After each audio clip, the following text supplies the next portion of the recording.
أستغفر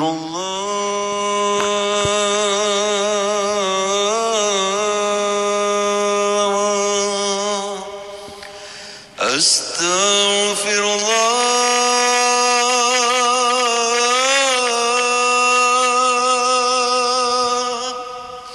أستغفر الله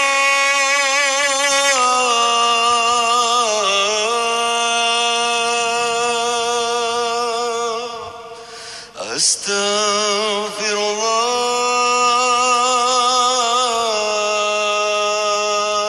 الله يا الله يا الله يا الله يا الله يا الله يا الله يا الله يا الله يا الله يا رحمن يا رحيم يا ملك يا قدوس يا سلام يا مؤمن يا مهيمن يا عزيز يا جبار يا متكبر يا خالق يا بارك يا مصور يا غفار يا قهار يا وهاب يا رزاق يا فتاح يا عليم يا قابض يا باسط يا خفيض يا رفيق يا معيد يا مذل يا سميع يا بصير يا حكم يا عدل يا لطيف يا خبير يا حليم يا عظيم يا غفور يا شكور يا علي يا كبير يا حفيظ يا مقيت يا حسيب يا جليل يا كريم يا رقيب يا مجيب يا واسع يا حكيم يا ودود يا مجيد يا بعيد يا شهيد يا حق يا وكيل يا قوي يا متين يا ولي يا حميد يا مفصي يا مبدع يا معيد يا محيي يا مميت يا حي يا قيوم يا وجيد يا مجيد يا وحيد يا صمد يا قادر يا مقتدر يا مقدم يا مؤخر يا أول يا أخير يا ظهير يا بطين يا ولي يا متعالي يا بار يا تواب يا منتقم يا غفور يا رؤوف يا أحد يا ملك الملك يا ذا الجلال والإكرام يا مقسط يا جميع يا غني يا مغني يا مانع يا ضار يا نافع يا نور يا هادي يا بديع يا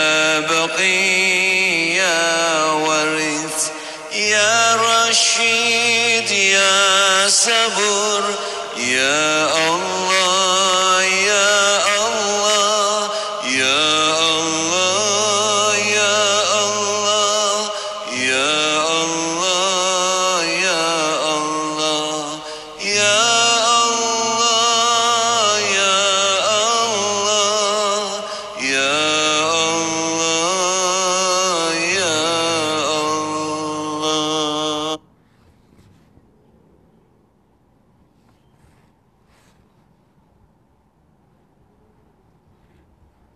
إن الله وملائكته يصلون على النبي يا أيها الذين آمنوا صلوا عليه وسلموا تسليما اللهم صل وسلم وبارك عليه وعلى آله اللهم صل على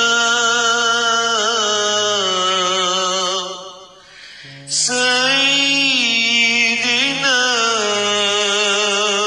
محمد عبدك ورسولك النبي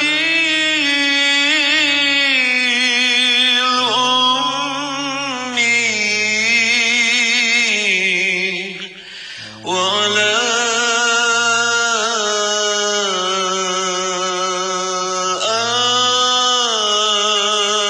آله وصحبه وسلم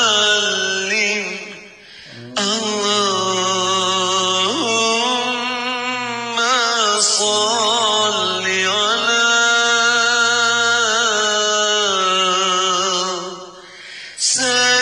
سيدنا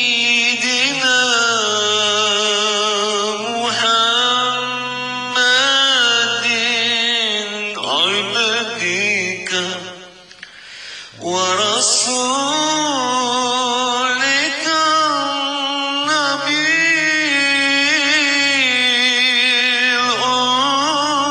الأمي وعلى آله وصحبه وسلم. السلام عليك يا رسول الله. السلام عليك يا نبي الله. السلام عليك يا حبيب الله. السلام عليك يا سيد المرسلين. السلام عليك يا إمام المتقين. السلام عليك يا خاتم النبيين. السلام عليك وعلى آلك الطاهرين. السلام عليك وعلى أصحابك أجمعين ورحمة الله وبركاته. الفاتحة. بسم الله الرحمن الرحيم. إياك نعبد وإياك نستعين صراط الذين أنعمت عليهم غير المغضوب عليهم ولا الضالين. بسم الله الرحمن الرحيم. الحمد لله رب العالمين. اللهم صل وسلم. اللهم افتح علينا وعلى ذريتنا فتوح العارفين. اللهم علمنا ما ينفعنا وانفعنا بما علمتنا وزدنا علما. اللهم يا معلم إبراهيم علمنا ما فهم سليمان فهمنا. سبحانك لا علم لنا إلا ما علمتنا إنك أنت العليم الحكيم. ولا حول ولا قوة إلا بالله العلي العظيم. إلهنا أنت مقصودنا ورضاك مطلوبنا. أعطنا محبتك معرفتك. وصلى الله على سيدنا محمد وعلى آله وسلم. والحمد لله رب العالمين. رب اشرح لي صدري ويسر لي أمري واحلل عقدة من لساني يفقهوا قولي. مسلمين مسلمان رحمكم الله. السلام عليكم Waalaikumsalam warahmatullahi wabarakatuh. Alhamdulillah, segala puji bagi Allah Ta'ala yang telah mengurniakan kita dapat kita sambut bulan Ramadan. Syukur ya Allah, syukur ya Allah, syukur ya Allah atas nikmat yang sangat besar ini. Dan demikian juga dengan berkatnya Rasulullah SAW, kita menjadi umat yang dipilih oleh Allah SWT. Dan demikian juga muslimin dan muslimah rahimakumullah, pada petang ini kita menyambut kembali dalam pengajian kitab Fiqhul Ibadat menurut mazhab Al-Imam Syafi'i rahimahullah ta'ala. Ya para jemaah sekalian, kita telah pun membuka tirai mengenai sunat-sunat dalam masa berpuasa. Jadi kita dah sebutkan semalam, antara yang disunatkan kita berpuasa dalam berpuasa ialah kita menyegerakan berbuka puasa. Tapi ini apabila kita telah yakin masuknya maghrib ataupun sudah tenggelamnya matahari. Itulah kita menjadikan, kita kata sunat segera kita berbuka puasa. Jadi ibu-ibu di rumah, apabila kita sedang memasak, sedang kita menyediakan juada, tiba-tiba dah masuk maghrib, janganlah kita lambat-lambatkan. Melambat-lambatkan berbuka puasa ni makna hukum makruh, kerana dia menyerupai perbuatan orang-orang ahlul kitab, iaitu Yahudi dan Nasrani, kerana mereka melambat-lambatkan berbuka. Jadi kita sekurang-kurang ambil satu biji kurma, kita makan, jadi kita sudah mula berbuka. Itulah nasihat saya. Dan demikian juga mereka yang dalam perjalanan pulang ke tempat rumahnya daripada kerja. Jadi oleh kerana selalu dia balik tu lambat, lepas maghrib baru sampai rumah, bawalah bekalan. Ya, umpama kurma, 2-3 biji kurma, masuk dalam tisu, simpan dalam poket. Jadi apabila dia dalam perjalanan pulang, dia tengok di time dia, waktunya sudah masa berbuka, dia boleh buka radio warna dengan kita mendengarkan azan. Dah dengan azan, kita segeralah berbuka. Janganlah tak apalah, nanti aku balik rumah aku baru buka. Makruh hukumnya. Melambatkan berbuka tu makruh. Tetapi menyegerakan berbuka tu sunat. Sunnah ni ada dua makna. Sunnah dengan makna ikut sunnah Nabi SAW. Dan ikut sunnah Nabi tu maknanya dapat pahala sunnah Nabi. Dan sunnat iaitu dibuat dapat pahala, ditinggalkan tak berdosa. Jadi harapnya kita ambil perhatian lah. Siapa pun yang mereka tahu dalam perjalanan mereka tu pulangnya agak lambat ataupun selepas masuk maghrib, bawalah bekalan sedikit untuk dia batalkan puasa dia bila sudah masuk waktu berbuka, ya. Dan kita juga telah menyebutkan jenis-jenis makanan yang kita nak makan. Yang paling afdal ialah kurma. Lebih baik pada kurma ialah rutab. Rutab tu kurma lah, tapi kurma muda. Ya, kalau tak dapat kurma muda, baru kurma-kurma biasa. Kurma biasa ni macam-macam lah. Sekarang ni pun banyak ajwa, ya. Ajwa ni kurma Madinah yang ditanam oleh Nabi kita sallallahu alaihi wasallam. Tu cerita dia panjang lah, ya. Dan kalau tak ada, baru kita minum air. Jadi bawalah satu botol mineral air. Kalau kita dalam perjalanan, kurma tak ada, satu botol mineral air. Tengok waktu dah waktu azan, dengarkan radio dah waktu azan, kita pun minumlah air untuk sebagai tanda kita berbuka. Dan pelajaran semalam juga kita telah sebutkan doa waktu berbuka. Doa waktu berbuka ni makna bila kita dah makan 3 biji kurma dan minum air, kita doa. Itu doa waktu berbuka. Bukan lepas buka. Lepas buka dan lepas kita dah makan kenyang. Tapi waktu ketika berbuka. Itu kita doa tu, itu sangat baik sekali, ya. Doa ini kalau kita baca, dia ada beberapa doa yang telah kita sebut semalam. Tapi doa yang pendek ini kalau kita baca, ya azim anta ilahi la ilaha ghairuk ighfir zambal azim fa inna la yaghfiru zambal azim illa al azim. Pendek aja, tak sampai setengah minit bacanya, ya. Nabi mengatakan siapa yang baca doa ni ketika berbuka puasa, maka akan Allah SWT jadikan dia seperti hari dia dilahirkan oleh ibunya. Masya Allah. Maknanya suci, bersih, tak ada dosa. Tapi dosa ni dosa-dosa kita dengan Allah lah. Kalau dosa kita dengan manusia tu, kita kena minta ampun dengan manusia, ya. Dan kita juga telah sebutkan tentang makan sahur, ya. Makan sahur sunat, ya. hukumnya sunat dan sunnah ya, supaya kita makan sahur. Jadi waktu makan sahur yang paling afdal sekali ialah selepas tengah malam hampir sewaktu subuh. Tapi kita berhenti kira-kira sebelum subuh dalam setengah jam atau 15 minit. Itu 15 minit itu dinamakan dia waktu imsak. Itu memang dalam hadis sahabat-sahabat, mereka mengatakan kami bersahur dan apabila selesai kami sahur, kami menantikan sembahyang fardu subuh. Sekira-kira waktunya antara berhenti sahur dengan waktu subuh membaca 50 ayat Quran. Itu ada riwayatnya.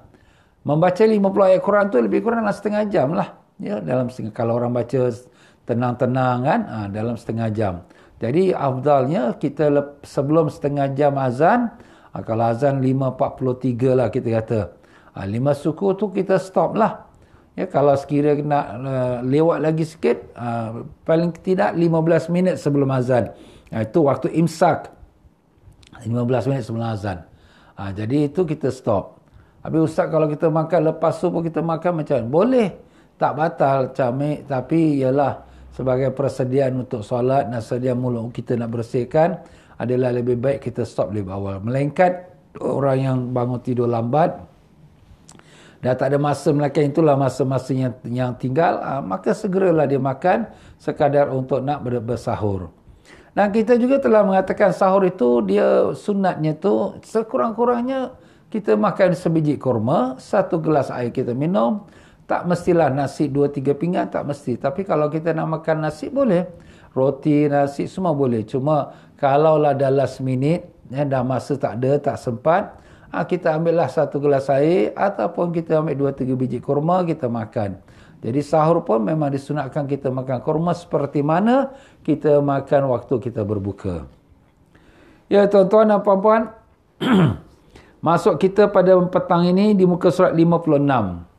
Muka surat 56 berkata Tuan Mengarang kita rahimahullah ta'ala, mari kita bacakan Fatihah pada junjungan besar Nabi kita Rasulullah SAW dan sekalian ahli keluarganya dan para sahabatnya dan sekalian para tabi'in dan para alim-alim ulama yang salihin, yang guru-guru kita, para masyayikh kita, khususnya Al-Imam Syafi'i rahimahullah ta'ala yang telah, dan guru-guru yang lain yang telah sampaikan agama pada kita, sampailah kepada guru kita Al-Habib Sayyid Muhammad Amin bin Idrus bin Abdullah bin Umar bin Syekh Abu Bakar bin Salim yang berguru pada Habib Zain bin Ibrahim bin Zain bin Semit yang kedua mereka masih berada di kota Madinah. Semoga Allah panjangkan umur mereka dalam sihat walafiat, lindungi mereka pada segala musibah, bala dan bencana dan segala perkara yang tak diingini, dan semoga Allah Ta'ala meninggikan darjat sekalian para masyayikh kita, guru-guru kita, alim ulama kita yang dahulu sampai hari ini, dan semoga Allah Ta'ala tinggikan darjat mereka dan merahmati roh-roh mereka dengan niat yang tersebut dengan berkat syafaat Nabi sallallahu alaihi wasallam.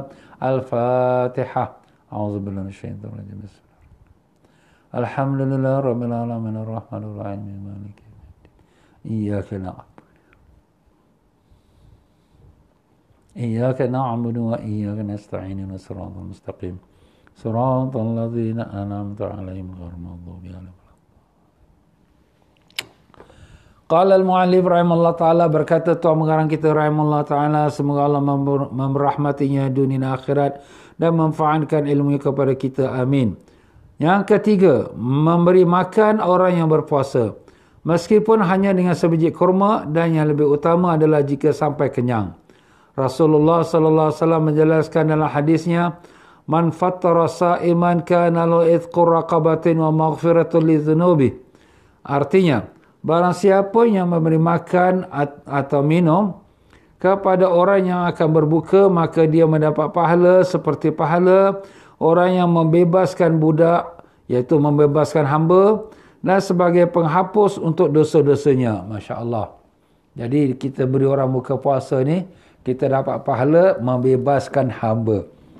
Apa kelebihannya kita bebaskan hamba? Dalam riwayat lain mengatakan, apa yang ada pada tubuh badan hamba, maka itulah apa yang ada pada tubuh badan kita diharamkan Allah. Jadi hamba tu ada mata, maka mata kita haram masuk neraka. Maka hamba tu ada kepala, kepala kita haram masuk neraka. Hamba tu komplit tubuh badannya, maka komplit tubuh badan kita pun haram masuk neraka. Masya Allah, itu kelebihannya kalau kita bebaskan seorang hamba. Zaman sekarang mana ada hamba. Tapi ini kita dapat pahalanya dengan kita memberi orang berbuka puasa. Walaupun dengan sebiji kurma atau satu teguk air.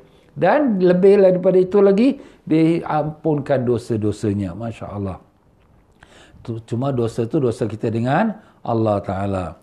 Dalam hadis yang lain pula disebutkan man ashba'a sa'iman kana lahu maghfiratul lidzunubi wa saqahu Allahu min haudhi syarbatan la yazmu hatta yadkhul jannah wa kana lahu mithlu ajri min ghairi ayyan qusa min ajri syai'a. Dan barang siapa yang memberi makan kepada orang yang berpuasa sampai kenyang, itu kita jamu makanlah. Alhamdulillah kalau kita ada rezeki kita jamu jemput makan ke buka puasa rumah saya. Kita pun buka bagi orang buka makan sampai kenyang, masya-Allah. Apa pahalanya? Pahalanya itu ialah seperti disebutkan di sini, menjadi penghapus dosa-dosa. Dosa kita diampunkan. Dan Allah memberi minum daripada haudku, telagaku. Telaga Nabi itu di mana? Iaitu di padang mahsyar. Di padang mahsyar kita tahu matahari atas kepala. Dalam riwayat menyebutkan matahari sejengkal ataupun matahari sebatu. Sekarang matahari juta-juta batu kita dah tak tahan. Bagaimana kalau atas kepala kita satu 1 mile from our head. Sudah tentu lebih lagi tak tahan. Maka nak kita air. Jadi airnya mana apa? Ada. Air daripada kolam Nabi kita SAW. Air daripada kolam Nabi ini di padang mahsyar, dia adalah air yang tumpahan daripada sungai, iaitu sungai Al-Kautsar. Inna a'tainakal kautsar, sesungguhnya kami Allah beri kepada kau ya Muhammad sungai Al-Kautsar. Kautsar tu mana sungai yang banyak airnya. Airnya tumpah daripada syurga mengalir jatuh ke dalam kolam. Kolam ini di padang mahsyar dan kemudian semua orang beriman yang betul-betul imannya akan dapat minum air telaga Kautsar ni. Di antaranya orang yang memberi orang buka puasa. Allahumma ja'alna minhum. Ya Allah, jadikan kami daripada golongan tersebut. Amin. Dan siapa yang minum air ini seteguk, dia tidak akan haus selama-lamanya sampai dia masuk syurga. Sampai dalam syurga pun tak haus. Tapi dalam syurga ada lagi macam-macam. Air daripada susu, air daripada arak yang tak memabukkan, air daripada madu dan air putih yang bersih, suci yang menyegarkan. Masya Allah. Ini bukan kata air tu dalam jug, itu sungai. Sungai mengalir, sungai madu, sungai susu. Cedok saja minum. Cedok saja. Allah, Allah. Itulah nikmat syurga, tuan-tuan. Nikmat. Dunia ni tak ada apa. Nak kita minum susu, nak kena beli. Nak beli madu, nak kena beli. Ya, tapi dalam syurga, free of charge. Semua mengalir sungai. Masya Allah. Cedok je minum. Cedok je minum. Masya Allah. Allahumma ja'alna minhum. Ya Allah, jadikan kami pada ahli syurga-Mu. Amin. Ya Rabbal Alamin. Tapi ada lebih daripada itu lagi. Lebih daripada itu apa dia? Iaitu dapat kita menatap zat Allah Ta'ala. Dapat melihat zat Allah Ta'ala. Itu nikmat yang paling top sekali, nombor 1. Tak ada nikmat yang lebih besar daripada melihat zat Allah Ta'ala.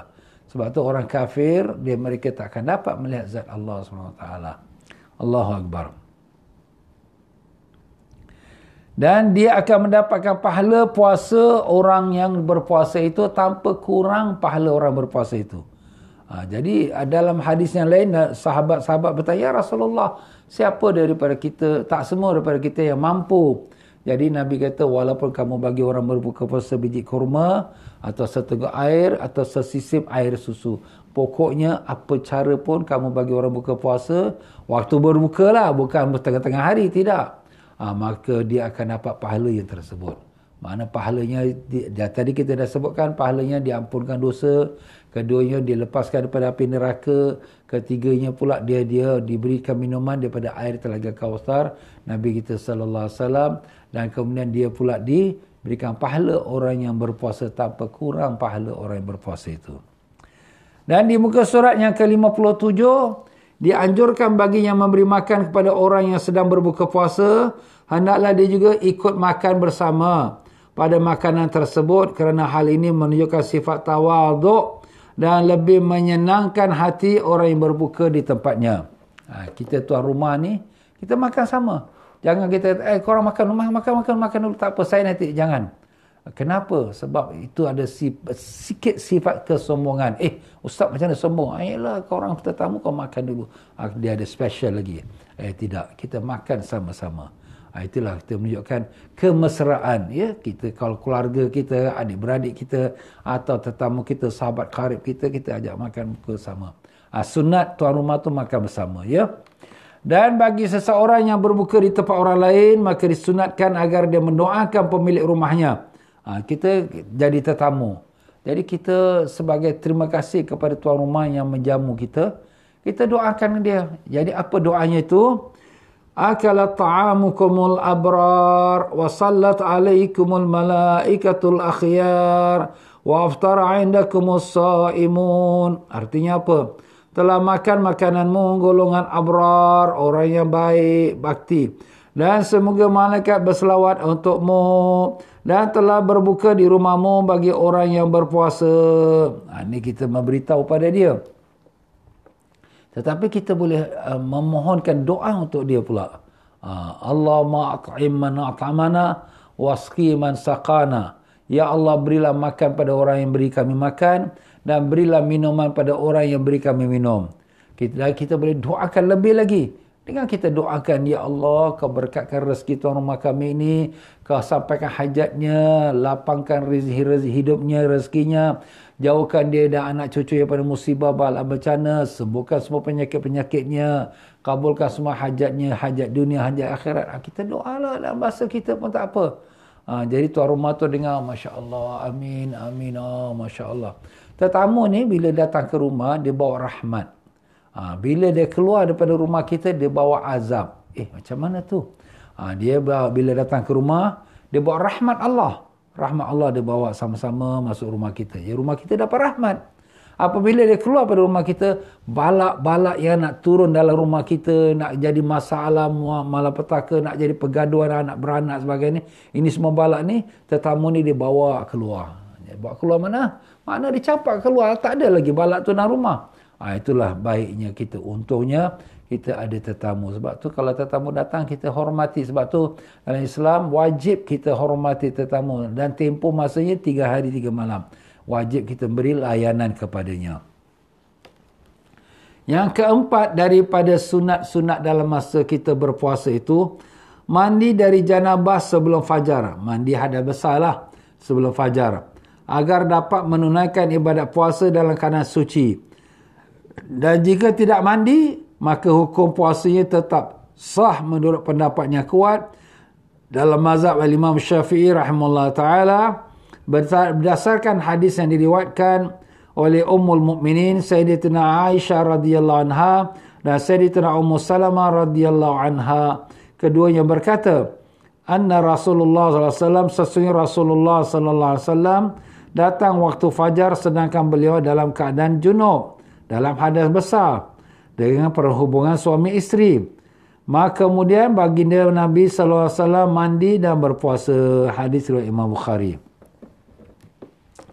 Jadi dalam adab kita dalam berpuasa, sunat-sunat kita berpuasa, andai kata kita berhadas besar sebelum masuk subuh, bagusnya, afdalnya mandilah dulu sebelum masuk subuh. Supaya bila masuk subuh, masuk waktu puasa, kita sudah dalam keadaan suci, bersih. Itu yang afdal dan itu yang sunnah dan sunat. Tetapi kalau tak kesempatan untuk kita nak mandi hadas besar tu, ya, mungkin kerana kita bangun lambat. Jadi bangun lambat ni kita nak mandi tak sempat. Kemudian ataupun tertidur. Kemudian bangun-bangun dah masuk subuh. Kami ni hadas besar ni macam mana? Jawapan di sini sah puasanya, ya. Sebab itu tidak menjadi syarat sah puasa mesti suci dari hadas besar.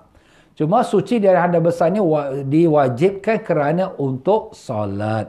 Nak solat kena mandilah, nak sembahyang subuh kan mesti kena mandi. Tetapi tidaklah menjadi syarat untuk sah puasa. Ini kalau sekiranya dia berhadas besar kerana junub, ya, bercampur suami isteri. Jadi kalau dia bangun lambat, umpamanya dia dah tinggal lagi beberapa minit, nak makan nanti masuk subuh. Nak makan dulu tak sempat nak mandi sebelum subuh. Kalau mandi dulu tak sempatlah pula nak makan kerana dah masuk subuh. Ini waktu dah sempit ni. Tinggal lagi 15 minit waktu imsak dia bangun. Nak mandi ke nak kita kata nak sahur. Kalau kita pilih mandi, tak dapat sahur. Kalau pilih sahur, tak dapat mandi. Jawapannya, kita pilih sahur. Kenapa Ustaz? Sebab kalau kamu mandi, kamu dah masuk subuh, sahur pun tak boleh. Mandi dah bersih lah. Tapi kalau sekiranya kamu sahur dulu, kamu sampai masuk subuh, kamu masih dalam hadas besar, tak membatalkan puasa, lepas tu kamu mandilah. Dan inilah hadis Siti Aisyah dan Ummul Salamah menceritakan Nabi dalam keadaan junub. Kenapa? Bersama suami isteri, dengan isterinya, tapi lain-lain masa lah. Bukan dua-dua isteri sekaligus, tidak. Ma'uzubillah. Jadi apabila Nabi masuk subuh, Nabi dalam keadaan junub. Nabi kadang berada besar dah, kemudian Nabi mandi dan Nabi teruskan puasa. Bagaimana pula kalau sekiranya perempuan yang haid, yang baru bersih haid. Dia baru bersih haid. Dia baru bersih haid, waktunya sudah tinggal sikit lagi nak masuk subuh. Kalau aku makan, tak sempat mandi. Kalau aku mandi, dah tak boleh makan lagi. Jawapannya sama lah macam tadi. Kalaulah dia makan dulu, lepas tu masuk subuh, dia mandilah. Habis macam mana Ustaz? Dia masih hadas besar tadi. Hadas besar tidak menghalangi wanita itu berpuasa. Cuma menghalangi daripada solat. Tapi sudah tentulah. Kalau darahnya masih keluar lagi, itu tak bolehlah dia puasa. Itu memang dalam uzur betul. Tapi maksudnya dia sudah bersih. Darahnya dah kering. Maknanya dah bersih lah daripada haid. Cuma dia belum mandi. Belum mandi itu pasal untuk sahkan dia punya solat. Bukan sahkan puasa, dia belum mandi, itu saja. Jadi kalau perempuan yang uzur haidnya itu kering, sewaktu sebelum masuk subuh, makanlah dulu. Kemudian lepas tu dia pun salat subuh. Cuma satu perkara bab solat, sebagaimana kita dah sebut dalam pelajaran kita dahulu. Kalau perempuan itu uzurnya bersih sebelum habis waktu solat, wajib dia segerakan mandi dan solat pada waktu yang masih lagi ada. Tapi kalau dia mandi pun tak sempat nak capaikan waktu solat yang masih ada, mandi pun tak sempat Ustaz, ini waktu solat dah sangat dekat sangat, itu dia boleh qadakan dia, ya, diqadakan selepas dia masuk waktu yang berikutnya. Itu tuan-tuan, ya. Harap jelas perkara itu.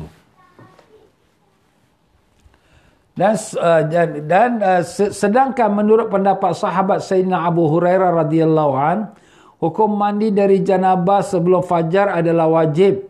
Bersandarkan sabda Nabi sallallahu alaihi wasallam, man asbaha junuban fala saumalah. Barang siapa yang pada pagi harinya dalam keadaan junub, maka tidak sah puasanya. Hadis sahih riwayat Bukhari Muslim. Jadi di sini alim-alim ulama bila melihat dua hadis yang sahih bertentangan, berlawanan antara satu sama lain, mereka mengambil jalan menghimpunkan hadis-hadis itu antara satu sama lain. Ini dalam masalah-masalah banyak, tuan-tuan, ya.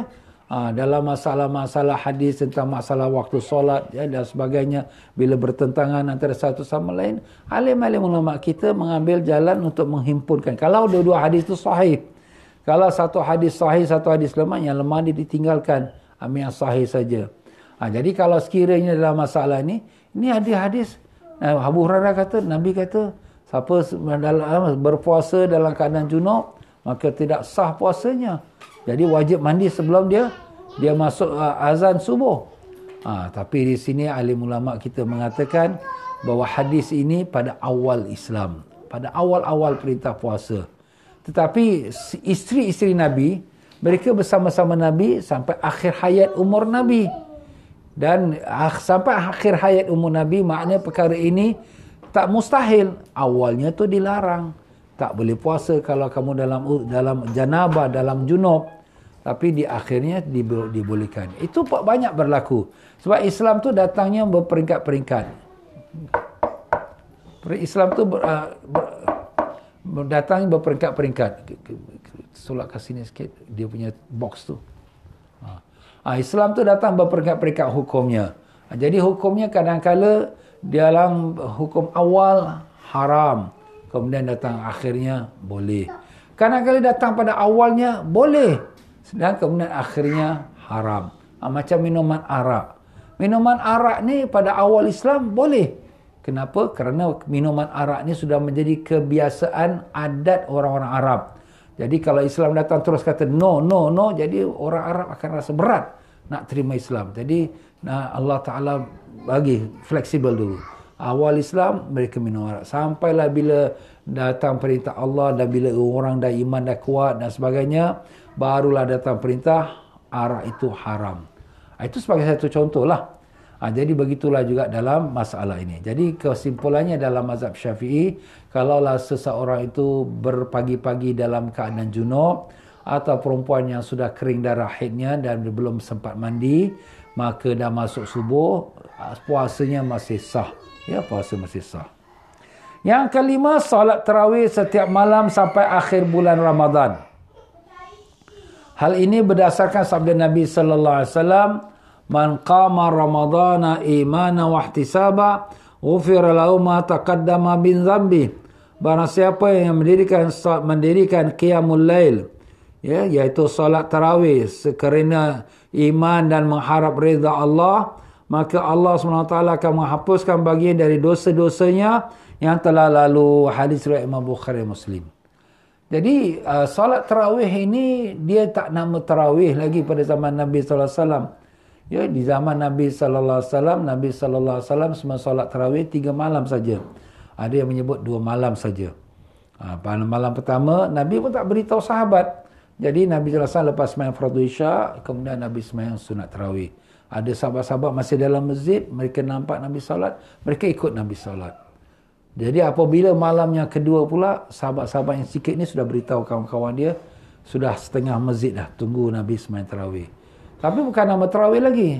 Mereka cuma namakannya Qiyamul Ramadan. Qiyam iaitu diri sembahyang Ramadan, bulan Ramadan. Ada yang sebutkan Qiyamul Lail, diri sembahyang malam. Sebab dia waktu malam, waktu lepas Isyak. Jadi pada malam yang ketiga dah penuh dah masjid.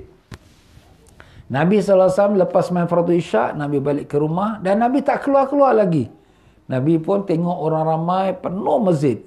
Sebab berita itu dah sampailah, seluruh masyarakat Madinah dah tahu dah. Lepas sembahyang Isyak, Nabi akan sembahyang malam Ramadan. Kemudian besok paginya lepas sembahyang subuh, Nabi beritahu, aku tahu kamu semua tunggu aku dia untuk melakukan solat pada malam semalam. Tapi aku sengaja tak mau keluar kerana aku takut dan bimbang kalau Allah Ta'ala turunkan wahyu mewajibkan kamu solat malam itu dan kamu tak akan mampu melakukannya. Nabi kita sallallahu alaihi wasallam ni dia selalu memikirkan umat. Apa pun dia buat, dia fikirkan umat. Kerana pada zaman Nabi sallallahu alaihi wasallam tu masa turun wahyu. Tak mustahil kalau sekiranya Nabi buat tarawih, sembahyang malam, nanti Allah kata, okey, turun wahyu, sembahyang malam wajib atas orang beriman. Kan dah jadi susah. Ada orang penat, ada orang sakit, ada orang letih, ada orang macam-macam masalah, problem, kerja malam, kerja shift. Jadi Nabi sebenarnya bila nak buat sesuatu, Nabi fikir. Jadi Nabi kata, tak apalah, aku tak sembahyang dekat masjid, tapi sembahyang di rumah. Jadi lepas pada zaman Nabi itu, sahabat-sahabat mereka sembahyang juga, tapi masing-masing sendiri-sendiri. Sampailah zaman Sayyidina Abu Bakar radhiyallahu menjadi khalifah, maka sembahyang tarawih ini atau namanya sembahyang Qiyamul Ramadan. Qiyam tu sembahyang malam Ramadan. Itu asal nama dia, ya, atau Qiyamul Lail, sembahyang malam. Dibuat masing-masing. Ada kelompok-kelompok mana imam baca baik, imamnya hafiz Quran, kemudian ada sahabat, beberapa sahabat ikut. Dia ni ada 10 makmum, dia ni ada 20 makmum, ikutlah berpecah-pecah. Sayyidina Abu Bakar jadi khalifah 2 tahun setengah. Selepas beliau wafat digantikan oleh Sayyidina Umar radhiyallahu an. Sayyidina Umar radhiyallahu an pada malam Ramadan dia masuk masjid, dia tengok orang sembahyang berpecah-pecah. Jadi Sayyidina Umar berkata, alangkah baiknya kalau aku satukan mereka semua dengan satu imam. Jadi dengan itu Sayyidina Umar perintahkan besok malam semua orang sembahyang malam ni dengan satu imam. Dan dilantik Ubay bin Ka'ab, seorang sahabat Nabi yang hafiz Quran, untuk jadi imam. Sembahyang 20 rakaat dengan 3 witir. Sewaktu zaman Nabi sallallahu alaihi wasallam sembahyang tarawih, berapa rakaat tak diriwayatkan. Dalam hadis-hadis tak diriwayatkan, hadis yang sahih lah, tak ada meriwayatkan berapa rakaat sahabat Nabi buat. Dan apabila Sayyidina Umar radhiyallahu an dia introduce mengadakan solat tarawih berjemaah satu imam, maka dia perintahkan 20 rakaat. Kita tanya balik, kenapa Sayyidina Umar perintahkan 20 rakaat? Jawapannya Sayyidina Umar ni mengikut Nabi SAW. Sebab Sayyidina Umar dan sahabat-sahabat mereka ni orang yang paling kuat ikut sunnah Nabi SAW. Bahkan kalau Sayyidina Umar tu membuat satu perkara yang bid'ah, yang tak dibuat oleh Nabi, sahabat akan engkar. Sebab sahabat-sahabat ni orang yang tak mau buat bid'ah. Dan pada zaman Sayyidina Umar ni, sahabat seperti Sayyidina Ali, Sayyidina Osman, Abdul Rahman bin Auf dan juga ulama-ulama besar daripada kalangan para sahabat yang masih hidup. Dan tak ada satu orang yang engkar perbuatan Sayyidina Umar. Jadi begitulah sunnah sunnah Nabi kita SAW yang dihidupkan kembali oleh Sayyidina Umar. Dan Sayyidina Umar apabila lihat semua orang sembahyang tarawih beramai 20 rakaat 3 witir, maka Sayyidina Umar kata, ni'matul bid'ah hazi. Nikmatnya perkara yang baru, inilah dia. Tapi perkara baru ni bukan baru tu baru sangat, tapi dia sudah dihidupkan Nabi, cuma dihidupkan kembali. Jadi menghidupkan kembali tu Sayyidina Umar menganggap tu perkara bid'ah. Tapi itu bukan bid'ah daripada hukum, tapi bid'ah dari segi bahasa. Ya, setelah zaman Sayyidina Umar juga tak nama tarawih, masih namakan Qiyamul Ramadan atau Qiyamul Lail. Pada zaman Sayyidina Osman radhiyallahu anhu menjadi khalifah, beliau pula apabila melihat orang Mekah ni pula sembahyang tarawih pada zaman Sayyidina Osman, mereka sembahyang 4 rakaat, kemudian mereka stop, mereka tawaf keliling Kaabah. Kenapa? Rehat sekejap. Kemudian sembahyang 4 rakaat lagi, stop, kemudian mereka tawaf keliling Kaabah. Kenapa? Rehat sekejap. Jadi dalam 20 rakaat ada 4 kali stop kat tengah-tengahnya. 4 kali mereka tawaf. Jadi itulah asal maknanya perkataan tarawih. Tarawih tu daripada perkataan tarwihah. Tarwihah tu mana rehat. Tarawih banyak rehat. Kalau satu tarwihah. Kalau 2 tarwihatani, 2 rehat, 2 kali rehat. Tapi kalau ada 3 dan lebih, maknanya tarawih banyak rehat. Itu dia punya bahasa Arabnya. Jadi apabila Sayyidina Osman melihat orang-orang Mekah ni, mereka banyak berehat, dan rehat itu digunakan untuk tawaf, Sayyidina Osman kata, kita rugi kat Madinah. Kita tak ada Baitullah, kita tak boleh tawaf. Tapi kita isikan 4 kali mereka rehat, dengan setiap satu rehat kita isikan 4 rakaat. Jadi kalau sekira 2 kali rehat, dah jadi 8 rakaat. Jadi kalau 4 kali rehat, dah jadi 16 rakaat. Jadi Sayyidina Osman, waktu dia menjadi khalifah di Madinah, diamalkan solat tarawih 36 rakaat. 20 rakaat macam orang Mekah buat, tambah lagi 16. Maka dengan sebab itulah dalam mazhab Imam Malik mengatakan solat tarawih 36 rakaat. Mazhab Syafi'i, Hanafi, Hambali, solat tarawih 20 rakaat. Jadi perkataan tarawih adalah maknanya banyak berehat. Kalaulah kita sembahyang 8 rakaat, macam kita orang buat sekarang ya, 8 rakaat. 8 rakaat itu berapa kali rehat? Sekali rehat. Pasal 4 rakaat, rehat 4 rakaat. Jadi itu bukan tarawih, itu tarwihah. Jadi tak nama tarawih. Habis ustaz, kita tak dapat pahala. Dapat pahala. Semayang ibadat dapat pahala. Dapat pahala, dapat ganjarannya. Tapi mendapatkan sunnah tarawih yang dibuat oleh sahabat yang mengikuti sunnah Nabi sallallahu alaihi wasallam, itu mereka tak mendapatkannya. Wah, ustaz macam ni ke? Jawapannya tu sudah dihuraikan oleh ulama. Seperti mana saya katakan tadi, makna tarawih banyak berehat. Yalah, kalau orang yang kuat, dia buatlah 20 rakaat, itu yang paling baik. Ulama-ulama kita semua buat 20 rakaat. Satu dunia kita pergi ke mana-mana, Mekah, Madinah, semua buat 20 rakaat. Ya? Tetapi kalau sekiranya mereka tak kuat, penat, letih, itu lain ceritalah. Ya? Tapi kalau nak mengatakan sunnah tu 20 rakaat. Habis ustaz kat masjid dia buat 8 rakaat, waktu yang singkat saja. Yalah, kalau tak buat 20 kat masjid, balik rumah kita sambung lagi lah. Ya? Jadi kalau kita dah sembahyang witir dengan imam di masjid, apakah kita boleh sambung lagi tarawih? Jawapannya boleh. Bahkan kalau kita ada niat nak sembahyang tarawih lagi, sambung lagi, ataupun memang kita ada niat untuk kita bangun tahajud lagi, baiknya witir itu kita kemudiankan. Kemudiankan. Umpamanya kita tak sembahyang witir di masjid, bila imam tu sembahyang witir, kita niat aku sembahyang tarawih. Ikut imam juga. Bila imam rakaatnya 1 rakaat tu, kita niat aku sembahyang tarawih ikut imam. Imam beri salam, kita tambahkan lagi 1 rakaat. Dah dapat kita 12 rakaat. Ya? 8 rakaat dengan imam tarawih dan 4 rakaat kita ikut witir dengan imam. Dan balik rumah kita sambung lagi 8 rakaat. Jadi dengan itu dapat 20 rakaat dan kita tutupkan dengan witir. Tapi kalau sekiranya memang kita nak sembahyang witir di akhir malam, kita boleh tundakan witir itu di akhir malam. Allahu a'lam. Itulah dia tuan-tuan ya. Solat sunat witir. Ni sekarang masuk yang ke-6 pula, solat sunat witir. Muka surat 58 ya. Tapi apa bezanya Ustaz kalau kita sembahyang tarawih 20 rakaat?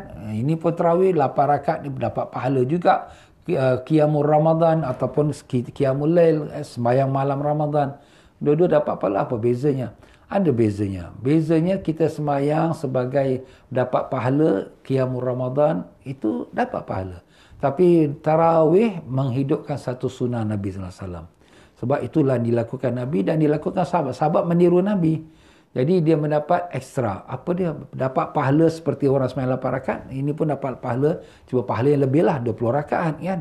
Dan kemudian dapat lagi satu ekstra. Hidupkan sunnah Nabi. Sebab mengikut apa yang sahabat buat. Dan sahabat buat tu ikut sunnah Nabi. Dan Nabi SAW berpesan. Alaikum bis sunnati wa sunnatul khulafa ar-rasyidin al-mahdina min ba'di. Wa'addu alaiha bin nawajiz.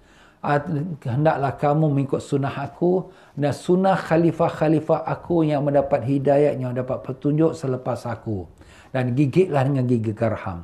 Jadi antara khalifah Rashidin, khalifah yang ditinggalkan oleh Nabi SAW yang mendapat hidayah ialah Sayyidina Umar dan Sayyidina Osman dan Sayyidina Ali radhiyallahu anhu. Sayyidina Osman buat 36 rakaat, kita pun tak mampu. Sayyidina Ali buat 40 rakaat, 40 rakaat, kita lagi tak mampu. Okeylah kita buat 20 rakaat. Ikut sunnah yang ditinggalkan oleh khalifah-khalifah Rasyidin. Alhamdulillah. Jadi itulah dia di pegangan ulama-ulama kita. Jadi dapat pahala sunnah dan dapat pahala sunat. Yang dapat sembahyang 8 rakaat dapat pahala sunat. Ya? Sunnah tu yang dibuat oleh Nabi dan sahabat. Itu yang pesanan Nabi kita sallallahu alaihi wasallam. Ya? Jadi kalau kita dapat banyak pahala, dapat banyak ibadat, pahala kita pula digandakan menjadi pahala fardu pada bulan yang lain ya. Masya Allah ya, alangkah beruntung bertuah. Inilah bulan yang kita nak menanam modal. Lepas pada bulan Ramadan, modal kita misalnya kata satu pahala diganda 10. Tapi bulan Ramadan satu pahala digandakan sampai 70, sampai 700, sampai 1000. Masya Allah.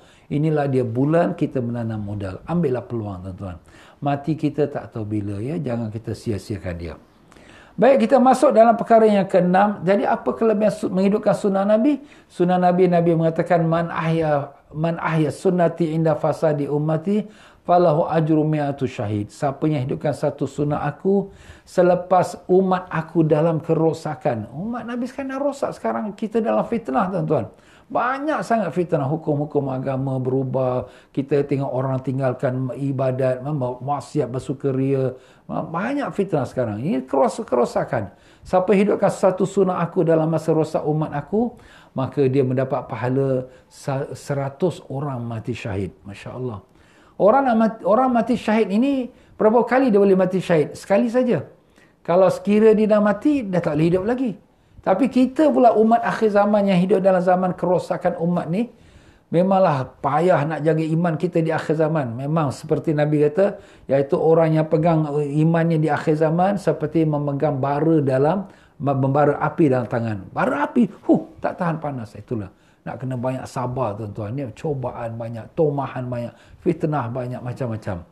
Jadi siapa yang hidup di zaman akhir zaman ni dapat pahala 100 orang mati syahid. Masya Allah, bukan kata 1, bukan kata 2, 100 orang mati. Itu kelebihan kita hidupkan sunnah Nabi kita sallallahu alaihi wasallam. Jadi kita serah pada mereka yang nak buat ikut dapat pahala sahaja ataupun nak dapat pahala ekstra-ekstranya dan dapat pahala sunnah Nabi sallallahu alaihi wasallam. Allahumma salli wa sallim alaihi. Baik, perkara yang ke-6 daripada solat sunat witir. Jumlah rakaat solat sunat witir. Paling sedikit jumlah witir adalah 1 rakaat. Dan paling banyaknya 11 rakaat. Itu yang paling banyak Nabi buat ya. Nak buat 11 rakaat. Oh, Masya Allah banyaknya. Terserah. Tapi biasanya 3 rakaat. Biasa itu ini yang normal yang kita buat lah. 2 rakaat, salam, 1 rakaat. Itu pun yang kita buat sekarang ni lepas salat tarawih. Dan kalau boleh witir ni kita buatkan terus. Jangan hanya bulan Ramadan saja. Seorang yang salat witir 3 rakaat pada permulaan malam, maka boleh bagi untuk menambah salat witirnya pada waktu tahajud. Jadi kalau kita dah sembahyang witir awal malam, umpama lepas sembahyang tarawih kita sembahyang witir. Jadi sekarang kita sembahyang tahajud. Lepas sembahyang tahajud nak sembahyang witir. Boleh ke Ustaz? Jawapan di sini ada khilaf alim ulama. Dalam hadis Nabi SAW menyebutkan, La witrani fil lail. Tidak ada 2 witir dalam satu malam. Jadi kalau dah buat witir, dah tak payah lagi buat witir lagi. Itu yang kebanyakan pendapat ulama. Tapi kalau dia nak melakukan solat witir lagi, maka di sini dia boleh buat 2 pilihan pula. Maknanya dia tadi semayang dah 3 rakaat witir selepas tarawih. Dia semayang lagi 1 rakaat witir. Kemudian dah jadi 4. Dah jadi genap. Witir itu maknanya ganjil. Ya. Kemudian lepas tu, dia semayang 2 rakaat, dan akan semayang 1 rakaat. Wah, Ustaz banyaknya. Kalau dia tak mau banyak, tak payah witir lagi lah. Dah cukup lah. Atau satu lagi cara, dia tu semayang 2 rakaat. Dia niat witir. Walaupun genap. Sebabnya tadi 3 rakaat. Ini 2 rakaat. Jadi 2 dengan 3, 5. Masih lagi nama witir. Itu yang disebutkan oleh Tuan Pengarang kita.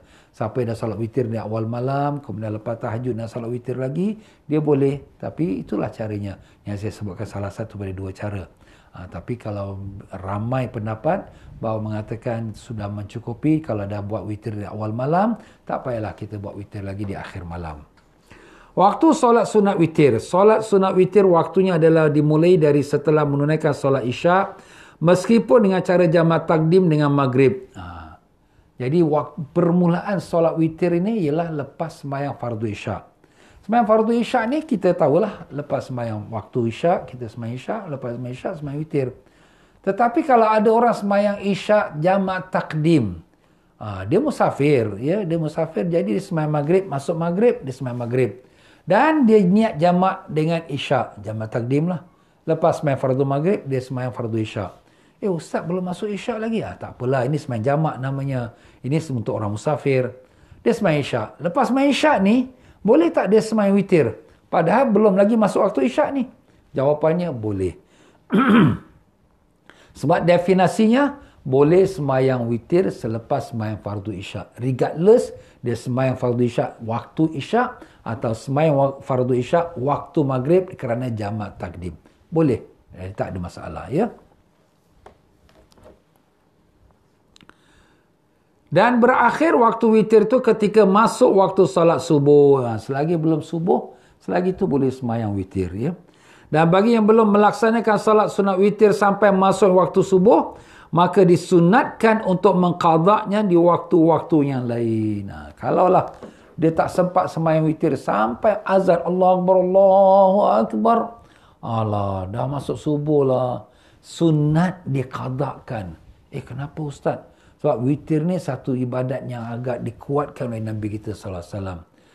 Dalam hadis Nabi kata, ya ahlul Quran autiru, wahai orang ahli Quran, iaitu kita umat Nabi sallallahu alaihi wasallam.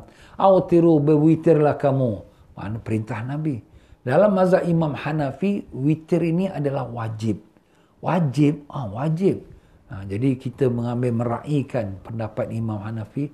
Bagi kita mazhab Syafi'i sunat muakkad, sunatnya dikuatkan. Jadi kita solat witir. Habis Ustaz dah masuk subuh.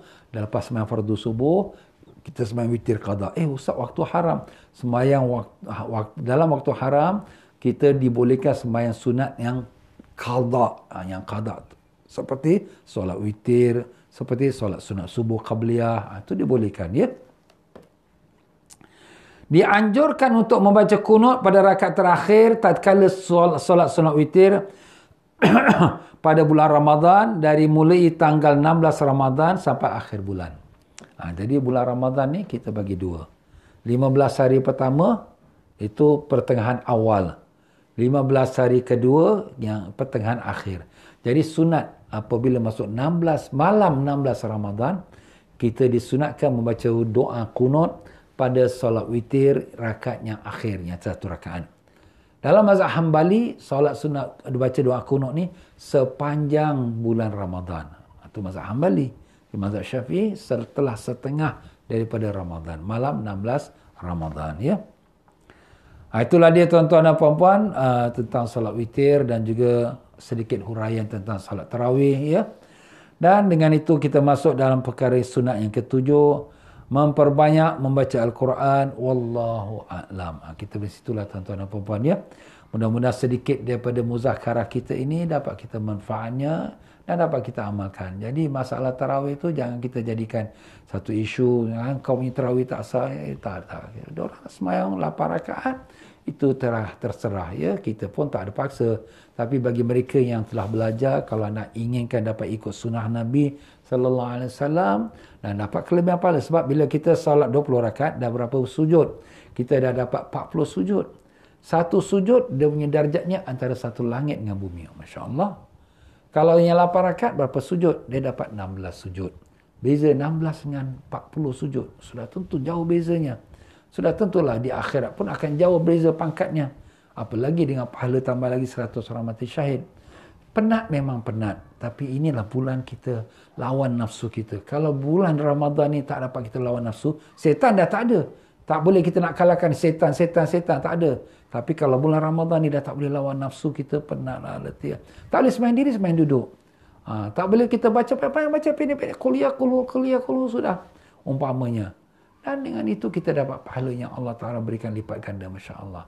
Satu sembahyang sunat dalam bulan Ramadan dapat pahala satu wajib dalam bulan lain. Kalau kita satu sembahyang fardu dalam bulan Ramadan, dapat satu fardu yang lain dapat 70 fardu pada bulan lain. Jadi kalau solat sunat tarawih ni kita nak dapatkan pahala fardu, kita nazarkan. Sebelum nak angkat takbir tu kita nazar. Aku bernazar kepada Allah untuk solat sunat tarawih 2 rakaat.